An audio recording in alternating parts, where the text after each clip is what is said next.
we also got to see Young Hansen come to the stage out of the stands. He wasn't sitting with the draft prospects. He didn't get the green room invitation. He didn't get the invitation. He went 16th overall to the Portland Trailblazers. He came out of the stands to get drafted, Adam Finkelstein. This was maybe one of the biggest surprises of the night, maybe the biggest surprise. It certainly was, and I think a lot of people are crushing this pick tonight. But listen, this guy is 7'2", and if you watch his highlight reel, you will see some flashes of sheer brilliance. And what I will tell you is that this is a swing.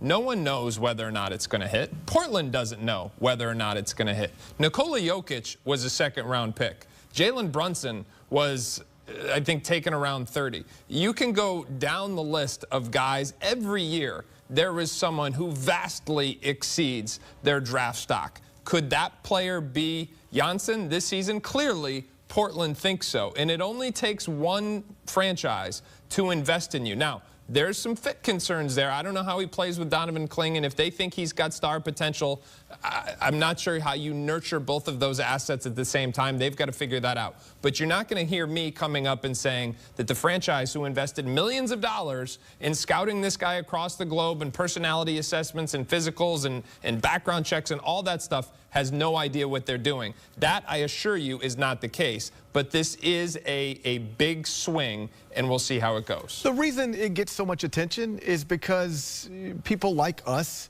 have been talking on networks all over the world for months about this stuff, and nobody had this player projected in this way. So it's surprising. But like Fink said, I maybe didn't always have this approach when I was younger, but as I've aged, you realize you don't know what you think you know all the time. Every night of every draft, people sit around and talk about this is stupid, and this is smart, and this is brilliant, and this is dumb, and then we watch careers unfold, and we're often wrong. I've seen a lot of people mention Marc Gasol as it pertains to this prospect because, as you guys know, I live in Memphis. Marc Gasol went to high school in Memphis while his brother was playing for the Grizzlies, Pau Gasol. He was, let's just say, a heavy high school player, and hand to heart, this is true. At the time, I was a beat writer for the Commercial Appeal newspaper covering the University of Memphis men's basketball program. John Calipari was the coach. There was a moment in time where the Memphis staff was trying to determine if they should let Marc Gasol walk on, Pau Gasol pay for it, would he be able to help them at all at the University of Memphis in Conference USA? Marc Gasol went on to be a Defensive Player of the Year, an NBA All-Star. His name is hanging in the rafters at FedEx Forum. We don't know. This is not what I would have done. It surprised me, but I'm willing to take a wait-and-see approach and see how it plays out. We don't know. So Young Hansen from in the stands to in the Hall of Fame, perhaps. Well, he's on the All-Star team with Danny Wolf at Memphis. There you go. Perhaps. We're going to get there in a minute.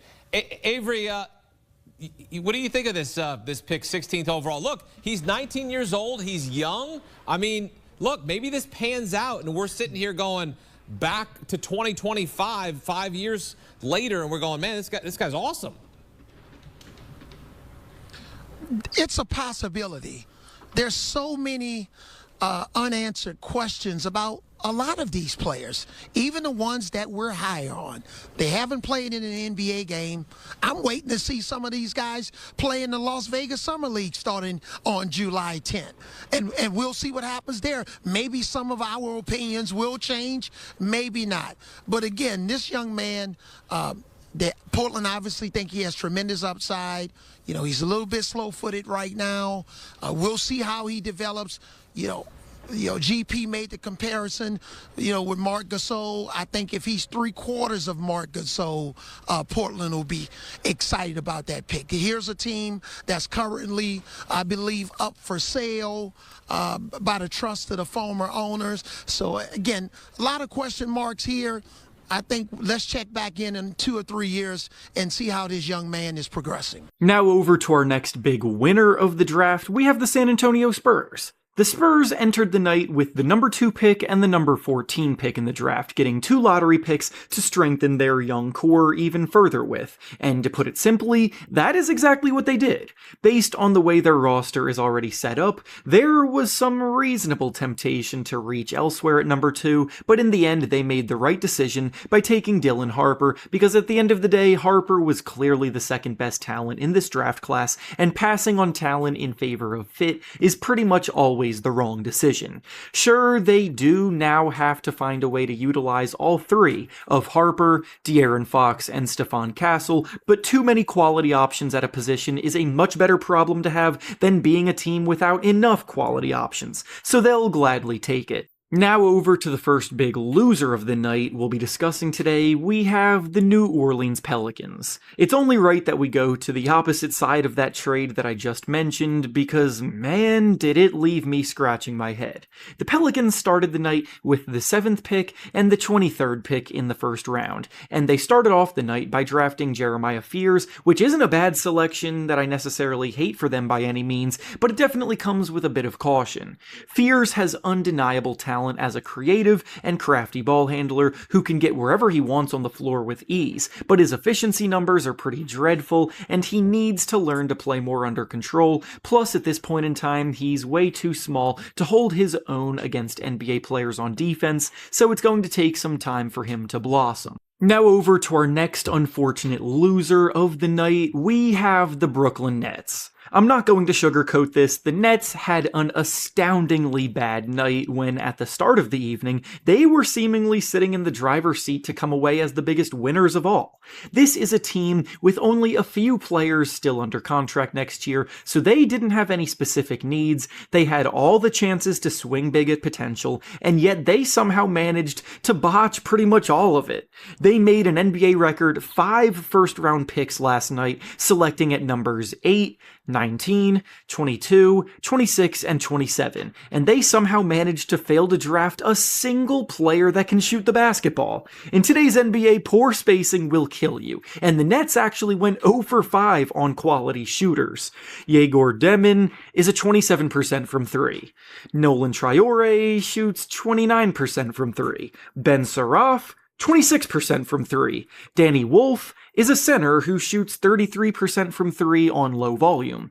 Drake Powell did admittedly shoot 37% from 3 at North Carolina this year, but it's hard to put much faith in that telling the whole story when he only attempted 2 threes per game, and historically has not been known for his shooting. They took 3 non-shooting point guards who all lack the wiggle and separation skills to thrive as scorers in the NBA. The spacing on this team is about to be abysmal, and despite getting 5 chances at things, I don't think they came away with a single player that has anything close to star upside. And finally, the last of the unfortunate losers from the draft that we'll be discussing today is the Utah Jazz. It could be argued that the Jazz got great value by landing Ace Bailey at pick number 5 this year, but this partnership is not off to a great start. Ace Bailey tried to manipulate the draft and control his own destiny by refusing to meet with any NBA teams before the draft. He had his representation notify teams that he did not want to play for them, and the Jazz happened to be on that list of teams that he reportedly did not want to play for. According to ESPN draft reporter Jonathan Givony, Ace did not want to play in Utah, yet the Jazz saw that and drafted him anyway, which is absolutely what they should have every right to do, and players in Ace's position have no right to do what he tried to do, but now they have an unhappy player with a bad attitude to try to rein in. Bailey is a score-first player who rarely ever passed the ball in college and struggles to create the necessary separation off the dribble to generate quality looks. They need to get him to buy into a more off-ball role to make this work, which won't be easy, and the fact that he plays the same position as Lauri Markkanen doesn't help either.